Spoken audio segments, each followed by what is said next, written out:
What's up, guys? Dr. Gabrielle Lyon here with my longtime mentor, Dr. Donald Lehman. And today we're going to talk about a lot of things, but in this video, we're going to talk about weight loss. Don. Hello again. Hi. I would say it's been a while, but actually we just released a video on branched chain amino acids. And then I think we released one on bro science. But today we're going to talk about weight loss, which I think everybody wants to know. And we were talking before the call about the quality of weight loss. And if you had to choose one, would it be exercise or would it be diet? And obviously you don't have to choose one, but if you were. Yeah, I think that, everybody sort of views their weight loss as what the bathroom scale says. And as you and I always think, it's really about body composition. You need to lose fat, not muscle. And so if you're going to make the choice, obviously you'd like to have both exercise and diet. But what we know from research is to lose weight, you have to control the diet. You have to control the total calories in. It's really hard to burn enough calories with exercise. And so we know that you have to create a deficit with a diet of at least 500 calories to generate a weight loss. Right. And you're saying that it's hard to exercise enough. So you have to modify your dietary caloric intake. I guess there's no other way to get calories. You have to modify your caloric intake to reach that 500 calorie decrease. But I guess you could really train hard. Yeah, but most of the research suggests that you need close to 90 minutes a day, 7 days a week, fairly aerobic type of exercise, endurance type of exercise to generate enough calorie loss to actually lose weight that way. One of the problems with exercise is that the data says you tend to make you hungrier. And so people tend to compensate for the calories they burn in exercise by eating more. I've actually seen that. I've seen that in clinical practice. Yeah, it's just, you can definitely improve your body composition, you'll improve your health, but you're probably going to have a slower weight loss if you try and do it with just exercise. So let's talk about exercise as it relates to body composition and the importance of exercise as it relates to really lean tissue. And it's just some of your earlier research. Yeah. So when we were doing the earlier higher protein, low carbohydrate type of diets, we were looking at that. And we did an interesting study where we combined it with exercise, particularly resistance. Actually, we used a combination of HIIT type of exercise. So it had higher intensity, it had resistance and endurance exercise. And what we found is that if you do a weight loss with just a kind of a typical starved calories, high carbohydrate diet, your weight loss is almost 50-50 muscle and fat. And so it might look like a good weight loss in your bathroom scale, but you lost a lot of lean tissue. Right. What we found is in the second treatment where we went to a high protein, low carb diet, we now shifted it from that 50-50 ratio to about 2/3, 1/3. So we started protecting lean. So they lost 2/3 fat and 1/3 2/3 fat and 1/3 lean. So now we got a benefit. And then when we layered exercise on top of that, we started doing the weight loss with the higher protein diet and resistance aerobic exercise. We got the weight loss to be about 95% fat and 5% lean. Wow. And it's important when you think about that fat tissue is about 3 to 4% lean tissue. So just losing fat, you are going to lose some lean. So that's pretty much 100% fat loss if you combine resistance exercise with a dietary loss.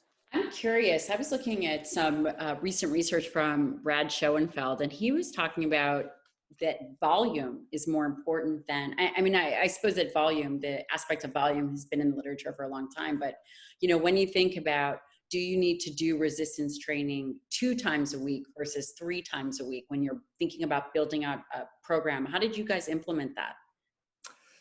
So for weight loss, I think one of the important parts of it, and we were dealing with older women at the time who How, aren't how do you define older women? Perimenopausal? Yeah, very carefully is how I define it. See, you guys would never see Don's side of humor. You would never see this side of him, right? I mean, like we've been friends forever. Let me state it differently. We were dealing with women who aren't necessarily gym rats and don't like going to the gym to lift a lot of heavy weights. Right. So we emphasize stretch and resistance and yoga type of activity. So do not tell our listeners that. Yeah, I know. So, but anyway, this is how we ran the study that's in the literature. So you asked me what we did. So we did 3 days a week where they had 35 to 40 minutes of resistance exercise, but it was more yoga and stretch related as opposed to heavy weights. And then 5 days a week, they did endurance type of things for at least 40 minutes. These are untrained women, just these to are clarify. Totally untrained, so we overweight, expect, So we expect looking to lose, not people who traditionally exercise. And so we did that kind of exercise. So it wasn't heavy duty, but the exercise, the stretch, and the getting the routine had an enormous effect on changing the body composition. I have a question for you. What expectation did you have in terms of how much weight loss did you see them lose per week? So this was a 16-week study, and our goal was that they would end up through the 16 weeks at least losing a pound a week. And the 1 pound a week is? So that would be more skeletal muscle, more fat. It was more fat. Right. So we were looking to be as much fat loss as possible. We had a caloric deficit of about 500 calories per week or per day. 3,500 per week gives you a 1 pound a week weight loss of fat. And so the range we got, we had 48 women. The range we got, the lowest was about 7 pounds and the highest was 28. In that 16 weeks. 16 weeks. So we had some women who lost about 2 pounds per week for the full week, and we had some that lost less than a pound. What do you attribute that to? I mean, obviously this wasn't it wasn't a metabolic ward study. Diet. Have you done any studies with trained individuals?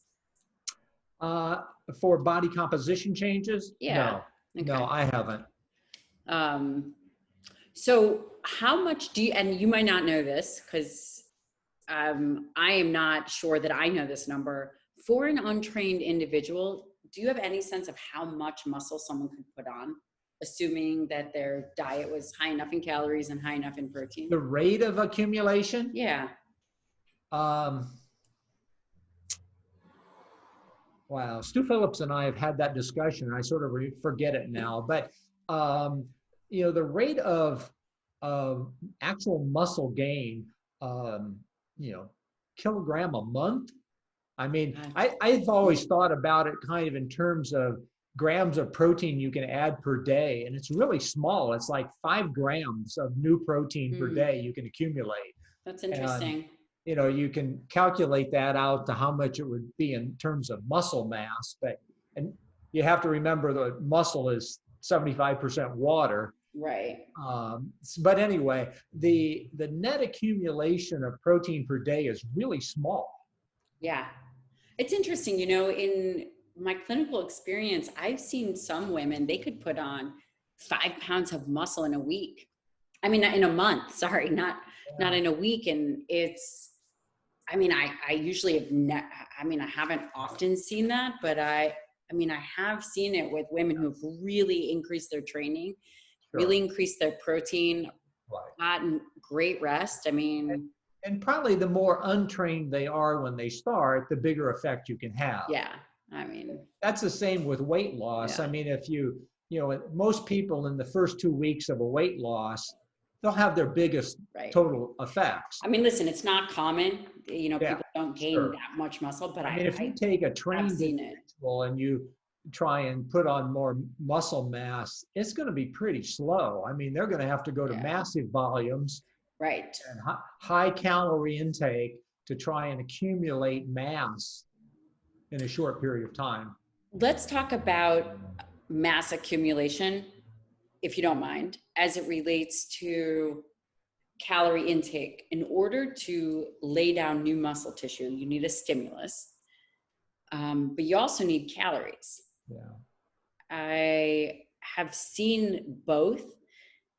I've seen individuals actually put on tissue with a very high volume of training, like the SEALs. But you do need a certain amount of calories for that. Right. There's a couple of papers in the literature. I mean, it's sort of been a debate in the literature. Can you be anabolic in muscle if you're at a low calorie intake? Yeah. And it has been shown that you can do it, but it's really hard. It takes really high volumes of exercise. And you're kind of trading out body fat to generate the calories to grow muscle. Yeah. Most people who are really trying to hypertrophy muscle are going to do it in a period of positive calorie balance. Yes. And they tend to gain the mass, and then they'll tend to lose any extra fat. They'll do it in two stages. First gain the muscle, and then try and change their composition. That's interesting. And of course, age dependent. The younger you are, the easier it is. A Navy SEAL is much more likely to do it than I am. I don't know. Yeah, so that's just interesting, because I have seen the literature say both ways. I mean, the majority of the literature would indicate that you need excess in calories, that you need calories in a, anabolic surplus, for lack of a better term. You need a positive calorie balance. Positive calorie balance. Anabolic muscle period. Yeah. Okay.